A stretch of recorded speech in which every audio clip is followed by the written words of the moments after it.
Okay, hello everyone and welcome. My name is Emily Lee and I am the Marketing and Promotions Manager over at the Santa Barbara Independent.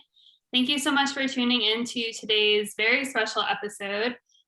This is our 50th episode and it is also our 1-year anniversary of doing this show. So we are very excited for that, and we'll talk a little bit more about that later. But for now, in case anyone doesn't know or hasn't seen the show before, this is Downtown Business Spotlight.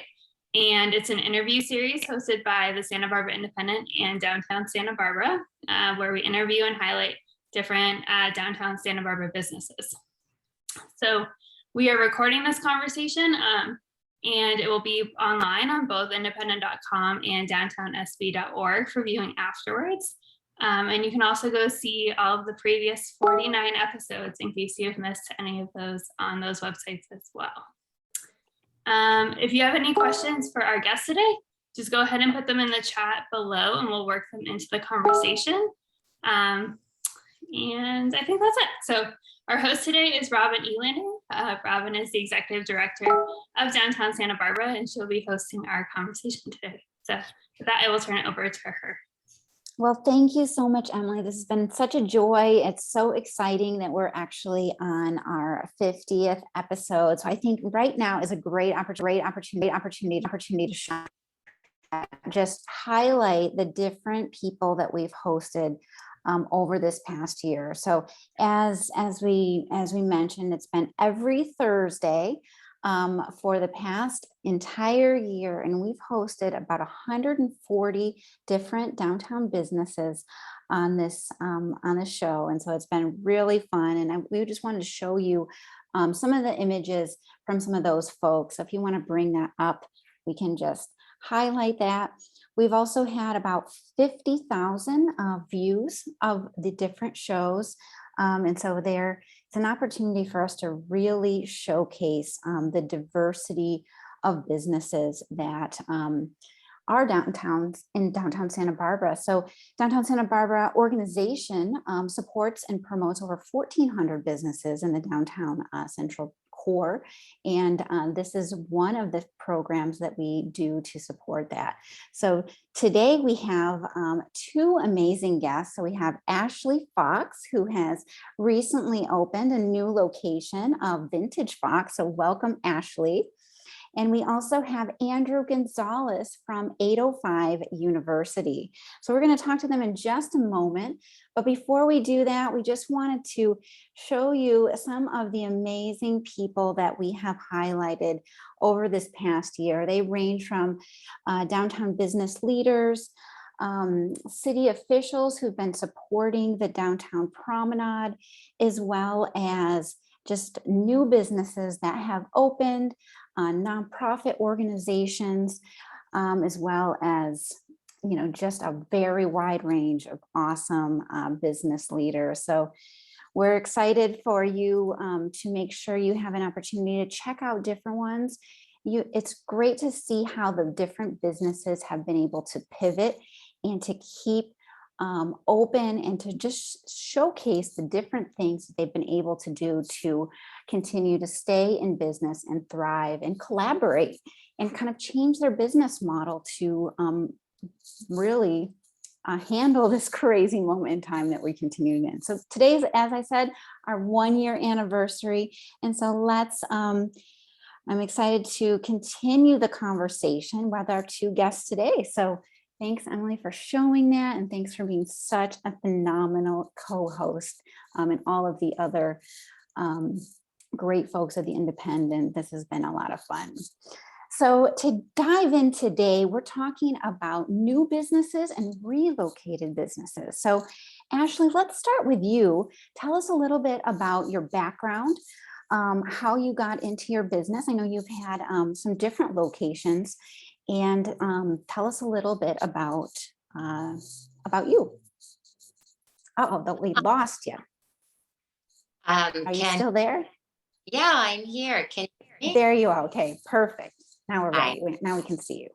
Yeah, I have been a longtime Santa Barbara resident. I'm originally from Memphis, Tennessee, but I moved here in '86. And I've always loved decorating and design and antiques. So about 7 years ago, I started doing, I called them driveway designer shows from my driveway at my house. Oh, And fabulous. I know, and I got, then I opened a store, an antique store with my girlfriend Lauren, and it was called Fox and Goss Antiques. So we had that shop for 3 years on Upper De La Vina. And then she left, and I had I renamed it the Vintage Fox, which is my last name. And so I've been at, I was at the Ralph's Shopping Center location up on De La Vina for 6 years. And I have been longing to move downtown for a really long time. And I was just on a walk with my dogs, and I found this Victorian on Chapala, and everything just lined up, and I was able to move in here. And it just is such a great location on Chapala Street. I love it downtown, and I'm literally 1 mile from my home, so it's Oh, perfect. that's great. Yeah. Oh, we're so happy to have you downtown, and that's so wonderful to just be able to walk to work a mile. I do the same, and it is really phenomenal. So we want to learn more a little bit about your business, but thanks for telling us a little bit about your background. We'll come back to you in just a minute. Andrew, tell us a little bit about you. Tell us where you're from, and a little bit about yourself before you opened this business. I was born and raised in Santa Barbara. I live in Gallia right now. Before I opened this location, I had my store in Old Town Gallia for 2 years. But before that, I was selling vintage out of the trunk of my car. But back then I was called Plug SB, and I was just riding around doing deliveries and just trying to make things happen out of the trunk of my car. And then always wanted to open a storefront. So it was my first storefront. So I figured, Old Town Gallia with the prices over there was what I was looking for, because I had no idea what I was doing at the time.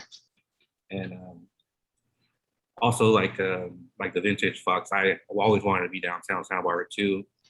And just like her, I was on a walk with my son, and just seeing all the vacant, all the places for lease, and just something clicked, and I saw this 90920 State Street, and it looked perfect. So I took the opportunity. I mean, I took a shot at it, and I ended up getting the lease, and everything was great down here. I love it down here. Oh, that's so awesome. Wonderful. Well, how long have you been open now? Just a few weeks, right? Yeah, we opened August 6th last month.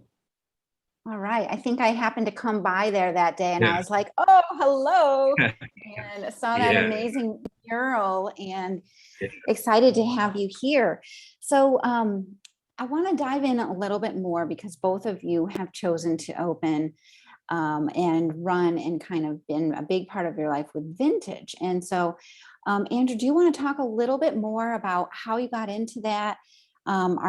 Is sports a really big part of your life? Tell us more.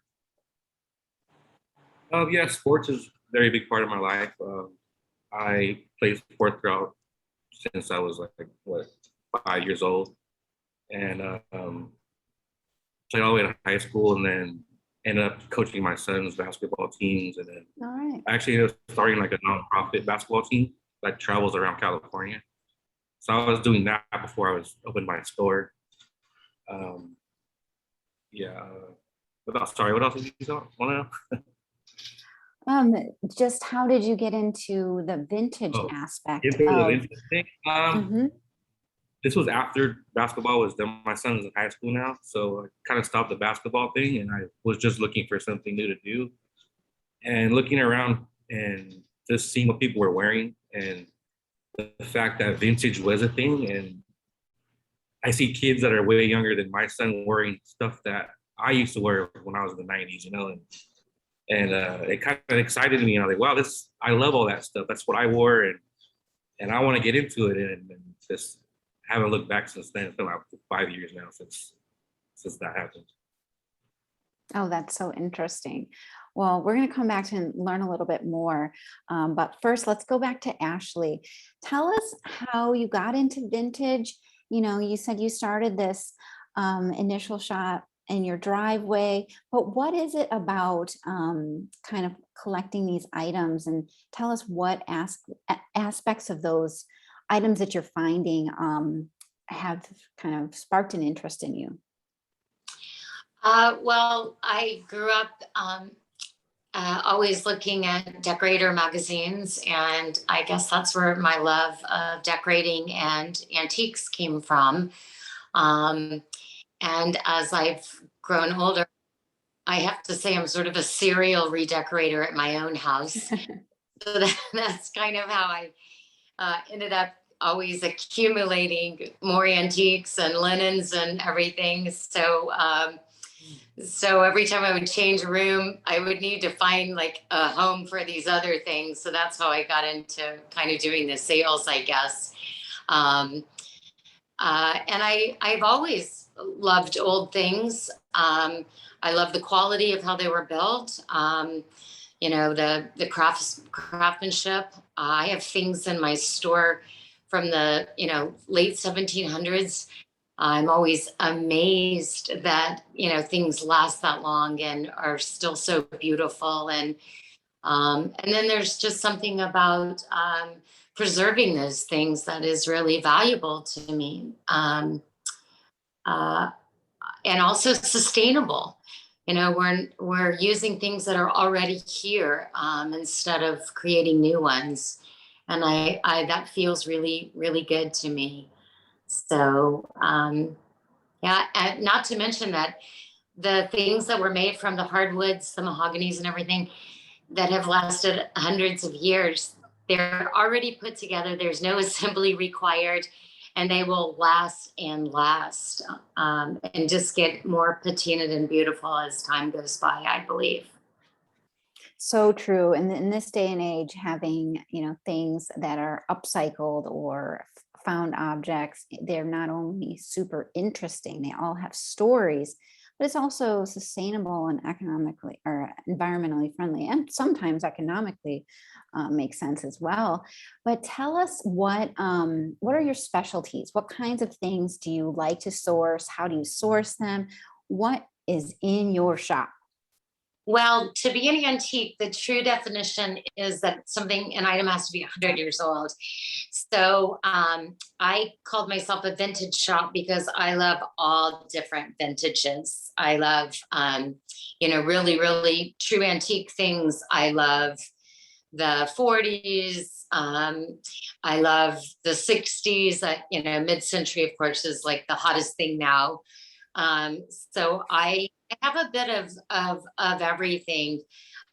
Each of my rooms are sort of curated in a style. Chinese style, Asian style is my all-time favorite. So I have a big Asian room with dragon wallpaper and, you know, just bright, fun colors. And then I have like a really sort of true California Western room with California pottery and really organic. That room feels really organic. I always have like a dining room that has tablewares. I love dishes and setting a table and cloth napkins. And so each room has sort of a different theme, and the things inside them rotate.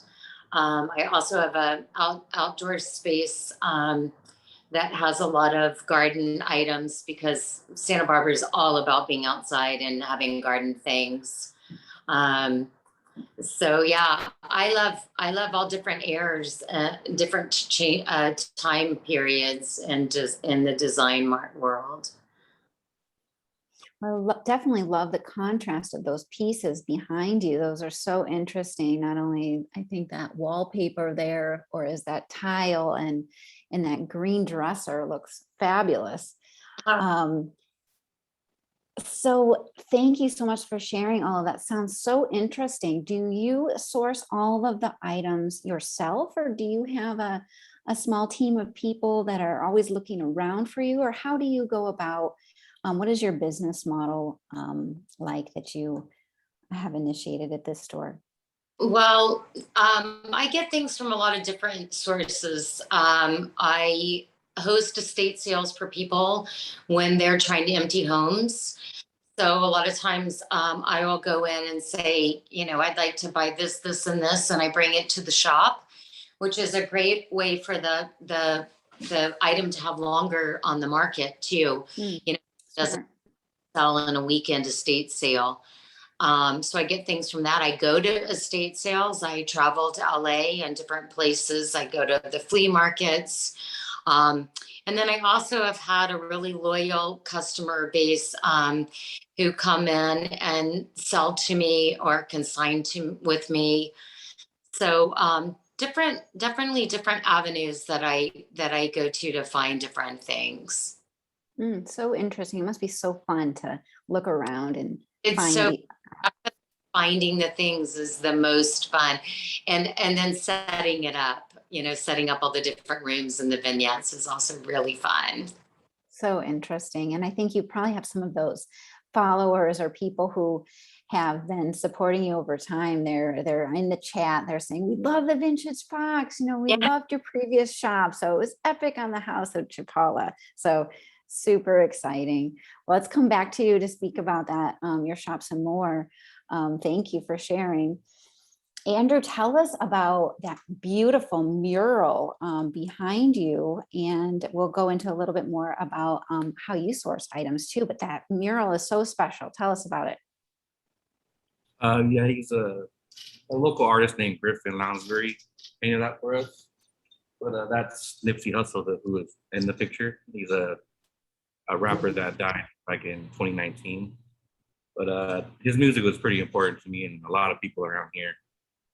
Very inspirational guy. One of the reasons I opened the store in the first place.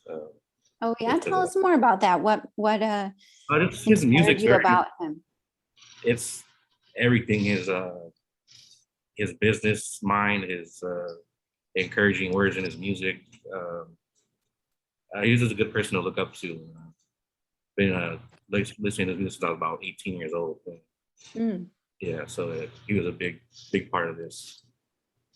That's great. Well, it's super striking, and it definitely makes you want to come in and see Yeah. more what's in there. And then you have so many colorful jackets and items. How do you find your pieces, and what kind of makes them sing to you as you're exploring how you find them? I source mine from many different places. I get it off eBay. I go thrift stores. I'm at garage sales, all the flea markets, and I got a couple connections in LA that have big sellers that I buy from out there. Great. And I also have loyal customers too that come in and sell me stuff almost daily. Great. Yeah, I think that first day I came in there were so many people in there excited about, that they could finally, see everything all in one place, because they've been seeing it online, they've been swiping, but they're like, here it is. Yeah. And you also have a lot of caps, I think, as well, hats and different things. Are those vintage or are those more modern? Can you tell us about the selection? Yeah, we have a selection of vintage hats, but the majority of our hats are brand new hats from New Era, which a lot of like local kids out here really love. Like that's really popular right now. So I've also been wearing those hats since I was junior high too. So it's full circle for me. So it's all, everything I love is in here, and it's cool to share it with the locals and to have them walk in and be excited about it and see things from their past that get them excited and bring back memories that they've had. Love that.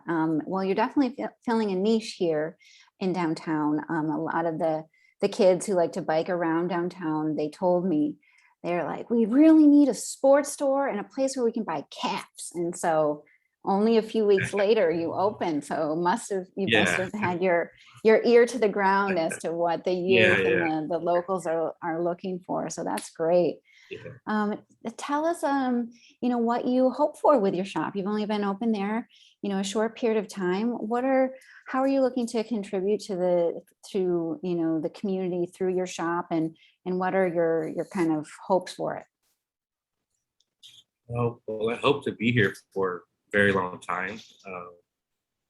As far as community goes, I would love to be a part of it any way I can and help out any way I can. Like I want to host a lot of pop-ups for other businesses, and any events that locals want to throw, I'm open to it, to doing it here.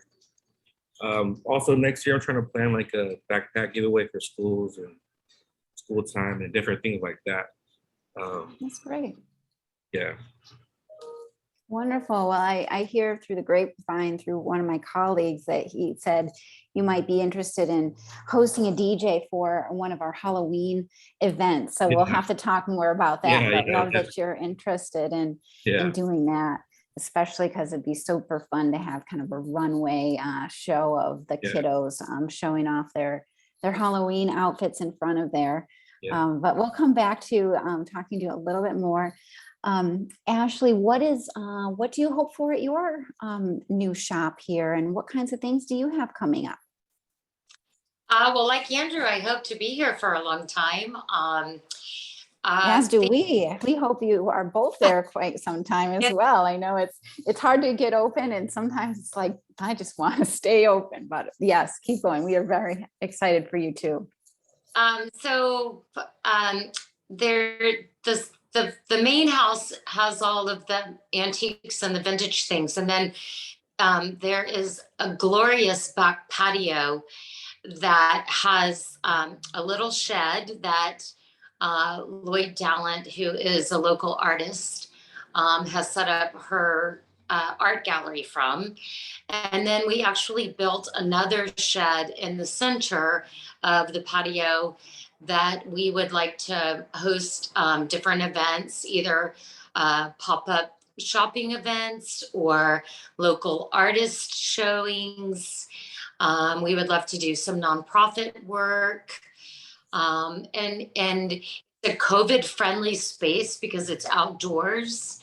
So people could unmask and have a glass of wine and be at have appetizers or have receptions or different things in that space. So I'm hoping to do different events here. If people wanted to do a vintage pop-up in the patio space, we could look at doing things like that as well. So so we're really excited about all the different avenues that we can go down for business here. Sounds really great. I can't wait to see that outdoor space and have some kind of an event in there. That sounds wonderful. Tell us a little bit more about, do you need additional items? Would you like people, for both of you, Andrew and Ashley, are you looking to have people come to you and either consign items, or do you prefer to kind of source, or how do you go about that? And also, do you sell your items online as well? Well, people are always welcome to show me their items. They can either bring them in, or they can call and make an appointment, and I can go to their house to see things if there's a lot of things. Otherwise, the easiest thing is just to send pictures to me, and then I can say yay or nay, over the phone. But yes, I'm always looking to buy things for my shop. So yes, yeah. All right, fabulous. And then do you sell items online as well as in person? I use either Facebook Marketplace or Craigslist for big furniture items that are not shippable. I do have an eBay store, which I'm looking to get more items on. I've been just too busy with the actual new shop. So I haven't had as much time to work on my online shop. But I do want to improve my online store, because it's better to have a shop that you can spread, your items out more on an online store than you can just like for things like small things like silver service and china and everything. I try to have that be on my eBay store. Gotcha. Well, Yeah. thank you. That's super interesting. And how long have you been open now? Um, Andrew and I were kind of on the same path. I opened like August 6th, so just a little over a month. Yeah. Right. So you guys were open just during the end of Fiesta, right? So did you have like tons of confetti in your shop the first week? I did, yeah. I bet. Well, welcome to downtown. We're so happy to have you. Andrew, tell us a little bit more about, are you looking for people to come to you with some of their cool jackets or hats that they might have still in their closet that you might have a better use for? Or tell us about how you would like to do that. Yes, we were open to everybody buying. We have a sign outside telling that we buy every day. We buy everything sports related, music related, Harley Davidson racing, hats. We buy it, everything. And you've had a pretty significant online presence in advance, so you probably built that up in part at your Goleta store, but you've been selling for quite some time. Is that true via your Instagram? Oh yeah, it's been about, we're going on our third year now selling on Instagram, and our website's down right now, but we're looking to bring that back in a couple weeks. Gotcha. Well, I think that there's a significant trend in vintage here locally. There's a number of shops people seem to be opening up more, such as yourselves, and it's just people are reinvigorated in these special items from the past. I think what would you say, why do you think that's happening? Ashley, what would you contribute that to? Well, I think that the COVID sort of shutdown actually did help vintage stores a bit, and that all of the manufacturing chains were all closed down.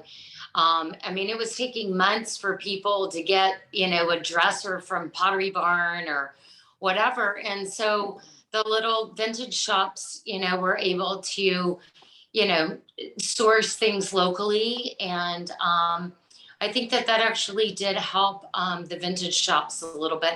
But I also think that there's been a movement toward vintage lately because of how green it is, this, how sustainable it is. And there's a renewed, and the young people even, a renewed sense of, wanting to have a piece of history, whether it be mid-century or, in clothing or in homewares. So it's actually really exciting to see, because for a long while, antiques and vintage were kind of languishing on the market, and now it's really exciting to see the young people getting interested again in vintage things. I'm really encouraged by it, and I think it'd be really fun for all the local vintage shops in Santa Barbara to do some creative thing together, whether it's like a vintage progressive dinner or a map. Great idea.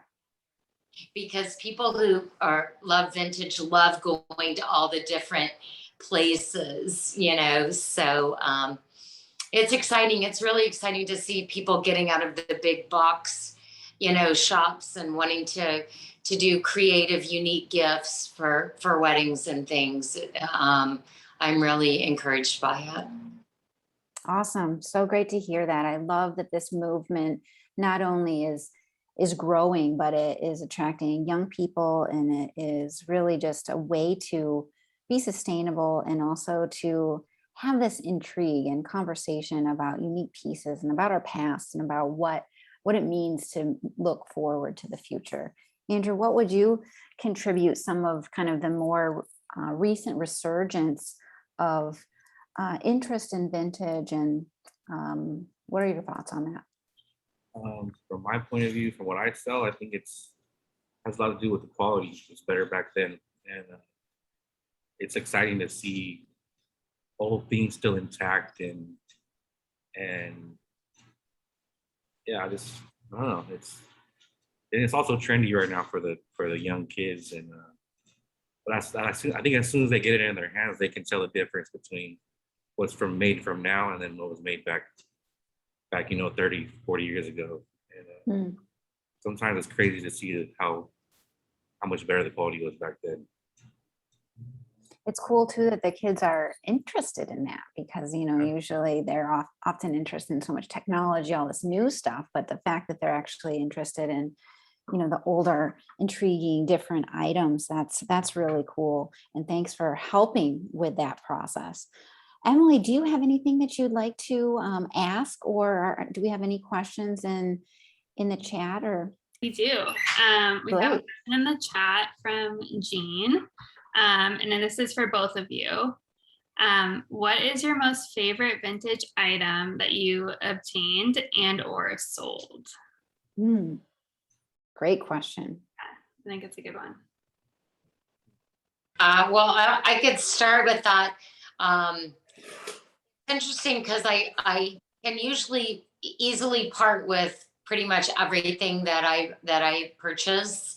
I don't get that attached to it, but there are a few things that I get really attached to, and it's usually something that is so nostalgic and brings back a memory from me when I was a child or so. And I actually recently just found an old Easy Bake Oven, still in its packaging from 1964, and Whoa. It's still all the food packets not opened inside.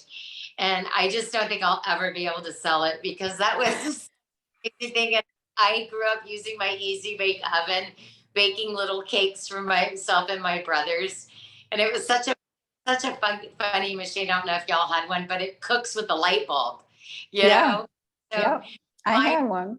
I had one too.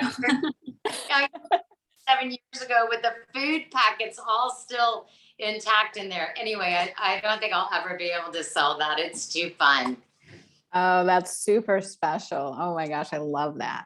What about you, Andrew? Is there something that you have a favorite vintage item that you obtained and or sold? My favorite item to get a hold of and to sell is like the old starter vintage jackets, like the satin ones, kind of like this. Okay. Okay, like gotcha. These compared to they make them nowadays, and the quality's terrible on them. Like these are thicker, and you can tell it's just a lot better than the new ones. So, like these are my favorite thing right here to get. Got a lot of them. Do you have quite a number of your own that you just can't seem to let go of? I don't really collect a lot. I have a few pieces, but I'm more like to sell, and keep a few pieces here and there. I guess you're always finding more, so you can trade out. I have a lot of it, so yeah, I'd rather sell it than keep it. Any other questions, Emily, that you have for our guest panelists today? I don't know, maybe just tell everyone a little bit about where exactly your stores are, like where on State and where on Chapala. Okay, well, my shop is located between Coda and Ortega Street on Chapala, so it's 609 Chapala, and it's you can't miss it. It's a bright blue Victorian house from 1904, and it used to be part of the old Brinkerhoff antique tour, and so it was 30 years ago an antique shop, and I'm so excited it's like come full circle that it's back to an antique store. So yeah, 609 Chapala between Ortega and Coda. So I'm 1 block off of State Street and 1 block away from Paseo Nuevo. It is such a fun location. It is a fun location. I can't believe that was available, and it was just perfect for you, and bright blue, kind of iconic spot. Andrew? I'm located at 920 State Street, right across from Tilly's. We're like 2 doors down from Fiesta 5 movie theater. Awesome. And then tell folks your social media handles that people can find you at. Yeah, our social media is a shop at 805U on Instagram, and we're 805 University on Facebook. And our website will be up soon, but that is 805university.com. Great. And Ashley, what about you? Do you have a So I have an Instagram or socials? account as well, and it's just the Vintage Fox SB, like Santa Barbara, on both. Yeah, so the Vintage Fox SB. Yeah. Anything else you want to share, Ashley or Andrew, before we wrap up this show and start talking about our next show? Anything coming up that's burning you want to make sure people know about? I would like to thank you both for highlighting Santa Barbara downtown businesses. I live downtown and I love downtown, and I just am so proud to be part of the revitalization of this vibrant city.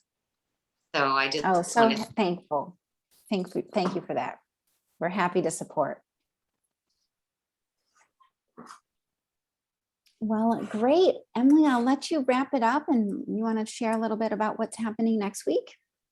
Yes. So next week we'll be back here at 3 o'clock on Thursday again, and we will be, the theme next week is tattoos and piercings. So we'll be talking to Josh Parkhurst from Golden Eagle, and then also Sophia from Energy Tattoo. So they will be our 2 guests next week.